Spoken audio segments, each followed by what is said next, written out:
What's going on, creators? Yeah, just want to get on here and bring everybody back to now. Appreciate y'all being here and vibing with me for a bit.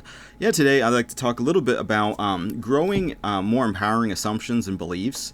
And to do that, you can start looking at your life the way it is right here and right now. It's only ever now. So it's like what's going on in the here and now that's preventing you from maybe feeling good, from feeling peaceful, from feeling love, joy, all these like fruits of the spirit, basically. And most of the time it's fear, it's hysteria, it's beliefs that are disempowering, that are preventing you in the here and now from realizing anything other than suffering. There's a decent amount of people that you'll see, trying to make suffering some noble pursuit of like, oh, you got to grind and you learn so many lessons through the struggle. And, those are all bullshit beliefs that other people can carry. And, they can find some sort of beauty in shit.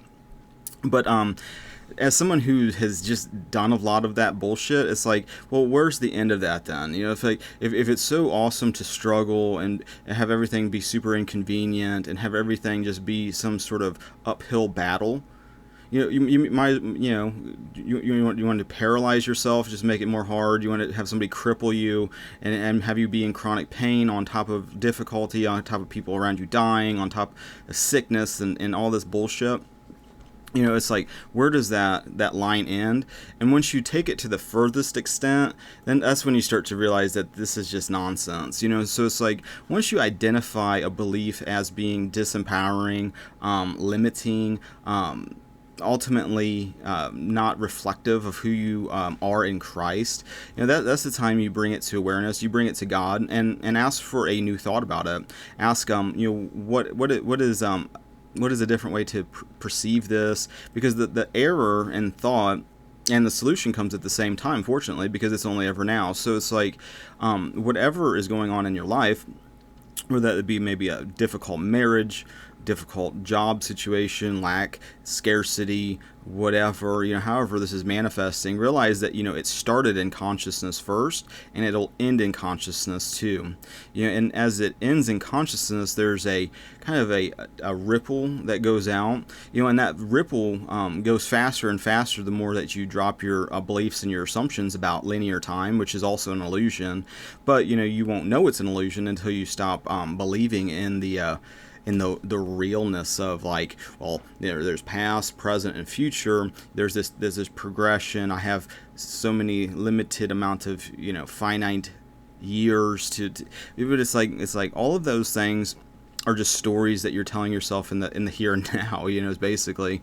And so moving in a different direction involves the stories that you're telling yourself now, making those more and more in harmony with who you are in Christ, who you are as like an identity of like a heavenly, like child of God type thing, and using that to really feel more and more blessed today, right now, not tomorrow, not some magical you made it moment. It's like, well, in 50 years when I die, then you make it, then you made it. Even though God's in the eternal now, in the present, moment, that you can connect with that energy now, and as you do, you start seeing more and more of that being reflected in your life situations, and all these different aspects of the physical, which is just a shadow of the spiritual. We're like our old identity, our old persona, we're so tied up in this idea that we're separate from this external rewards and these carrots and all these just milestones. And it's something to strive for and like move in that direction, even though in doing that you're constantly doubling down on it, pushing it further away, and it's just this I don't know, it's almost just like you keep doubling down on it. It's like, well, if I just had more of it, then I could feel a certain way. And the problem with that is it's always a reflection of your self anyway. These milestones and these like goals and everything.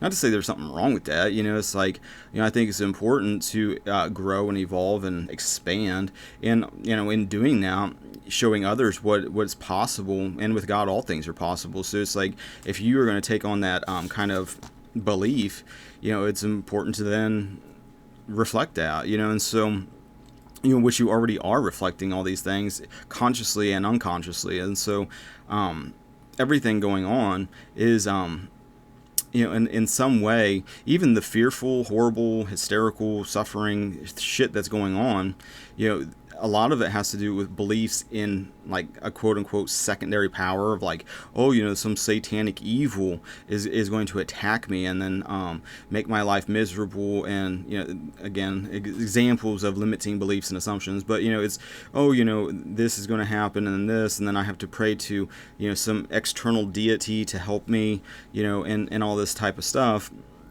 which is a very common thought in the world. Most of the world, if you read the Bible, it's the same. It's like written for what's going on right now, and you can see these pagan beliefs going on in culture, at least in my part of the world, but like in my part of like this fractal, this hologram or whatever, you start seeing that with like climate, and you start seeing it with like health bullshit, with COVID and everything, where it's just like you start seeing how these pagan beliefs start manifesting in the unconscious people that don't even realizing they're part of this like mystery religion. But it's like it all is symbolic. It's like, oh, you're a scourge on the earth, you just being born is a detriment to this environment.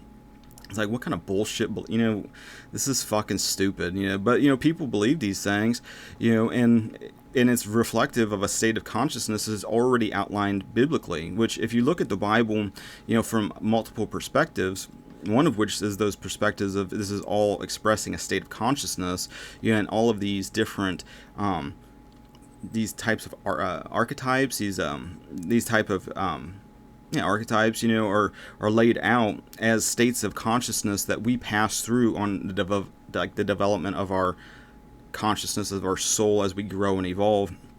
But looking at what's going on in culture and the world and everything, you see how these beliefs and these assumptions, they form into this collective type of shared consciousness, and they talk about that in transurfing, where it's like, they call them pendulums, where it's like you can kind of get into it, where you're just at being reactive to this group think, this group kind of dynamic, and it could be looked at as like a type of fractal, hologram being like a fractal that's multidimensional or whatever, but like 2D, 3D, 4D, that type of thinking. But, you can start labeling these things all you want, which, you'll learn through your own personal experience, though, how your inner beliefs, your inner assumptions, your inner faith is rewarded by God and externalized in these different key areas.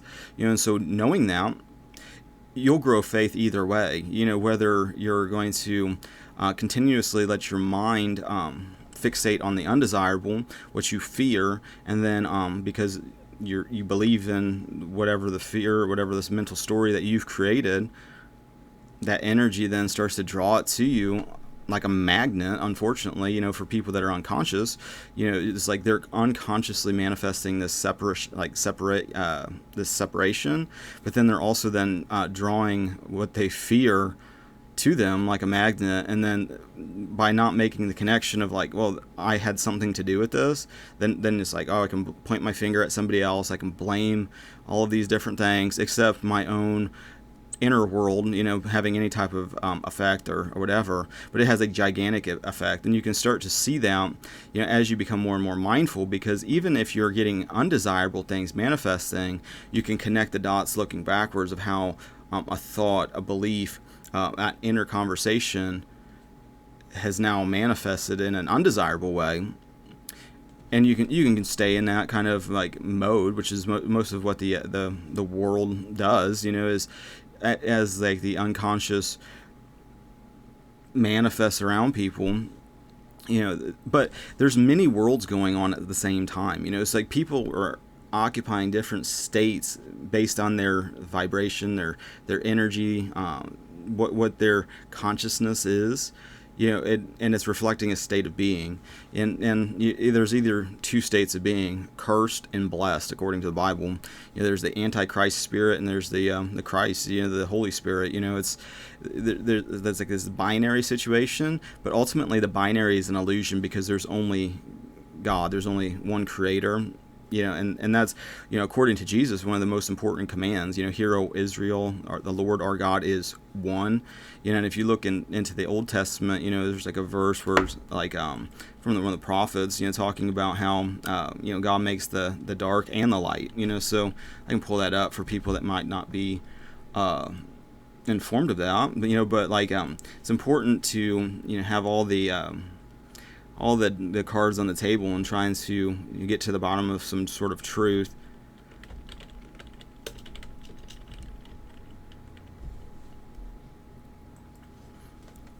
Isaiah 45:7. I form the light and create darkness. I bring prosperity and create disaster. I, the Lord, do all these things. You heavens above, rain down.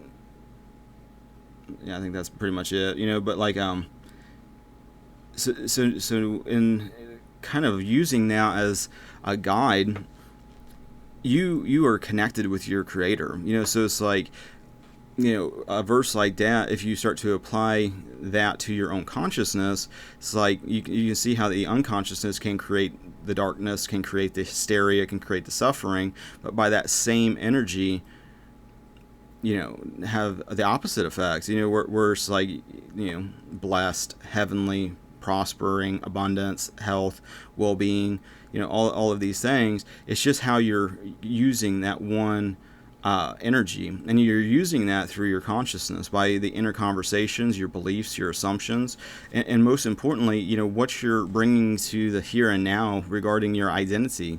If your identity is based on like a brain and the body that's separate from God and separate from people and separate from circumstances and everything else, a lot of times the outcome of that is then there's there's a boogeyman, there's the bad man that's out to get you type thing.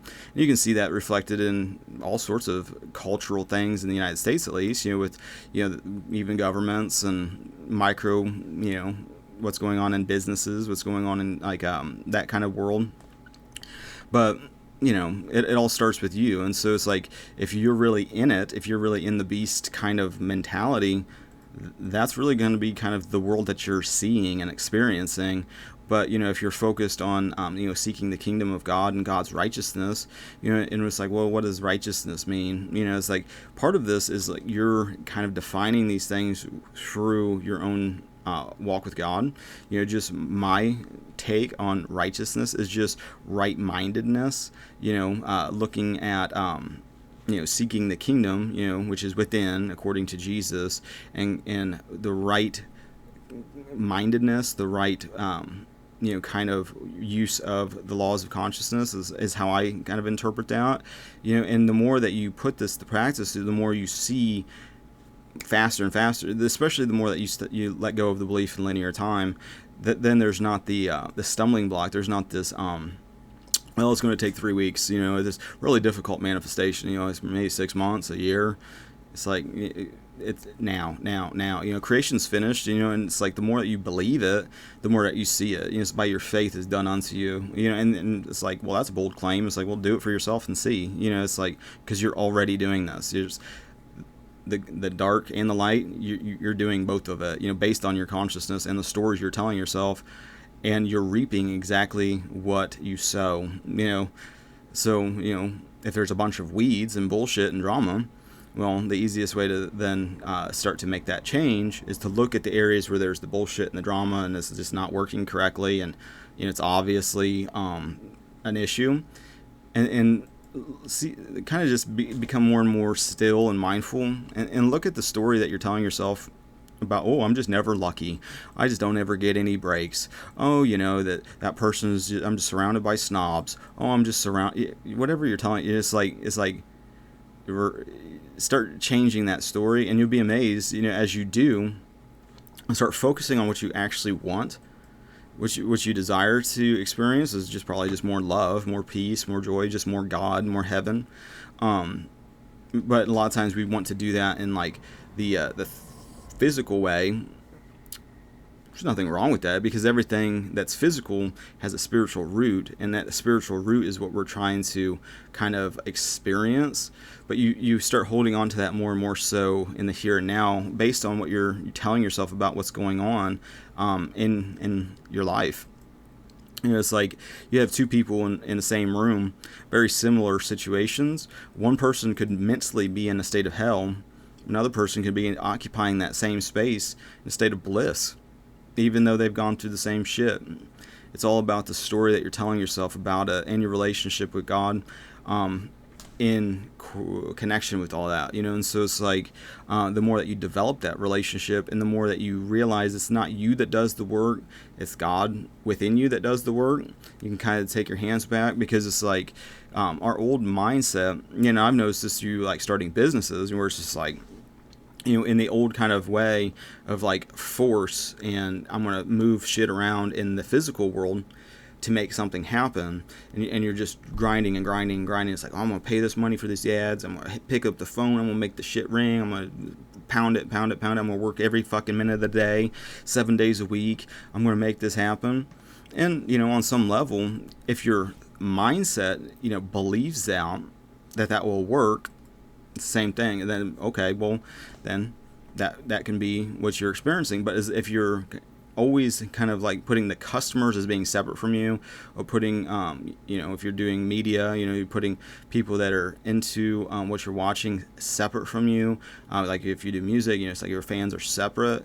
It's like, it's not separate. It's all a reflection, So it's like the more that you become one with the other, and are trying to serve the other in a meaningful way that is either giving them some sort of spiritual energy, spreading love, spreading peace, making attempts to be more in harmony, being part of the divine order of things that is already there. I mean, the idea that you have to change the world, that you have to make it bend to your will so you can be happy, is, I feel like, a stumbling block of the old mindset.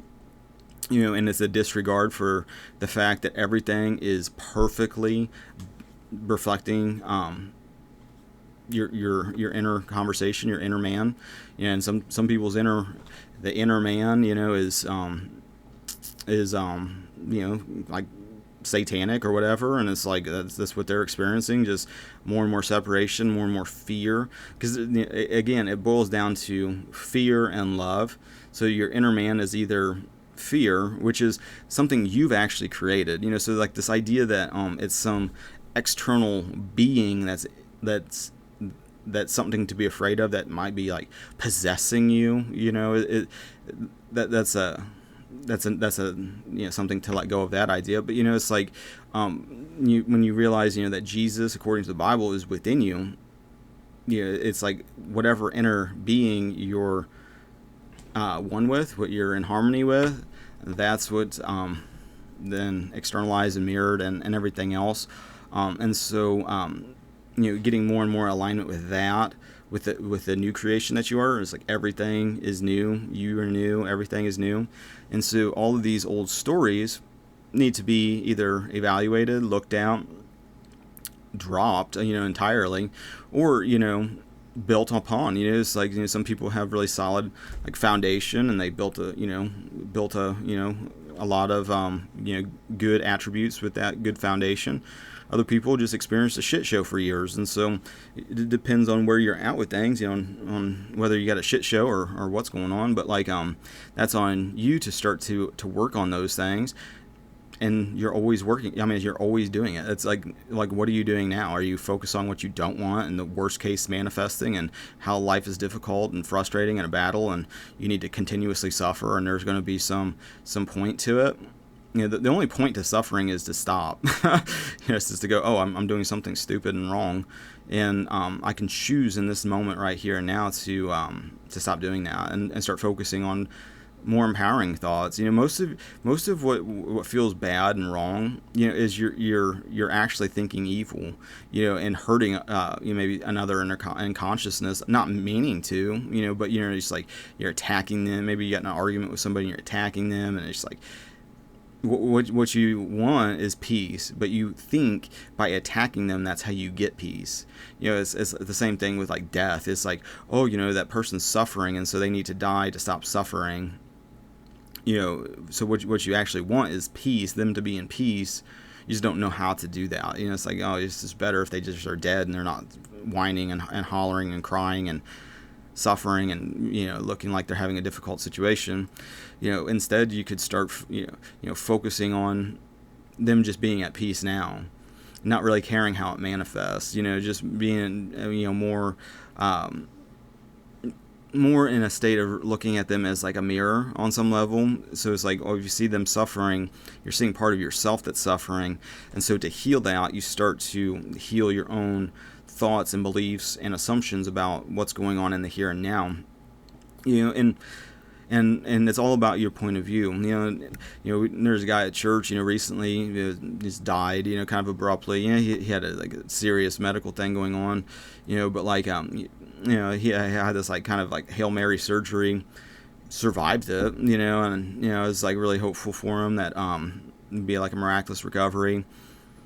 And then he didn't recover, he died, and so it's even when that happens, it's through watching my dad die, and that whole experience of that, realizing that people when they're going on that or going to their own cross, basically, it's in the world, you see a lot of getting on the cross in multiple ways. It's this person's dying of some disease, some act of violence, whatever. It's if you start looking at that as them being like Jesus, and they're going on this thing, they're doing it, so it's you can pray for people that they heal and everything else. Not to say not to encourage you to do that, because you should listen to the inner guide, and if it's saying healing is what needs to be, that's one thing. But there's also a spot in the Bible where I think it's Peter,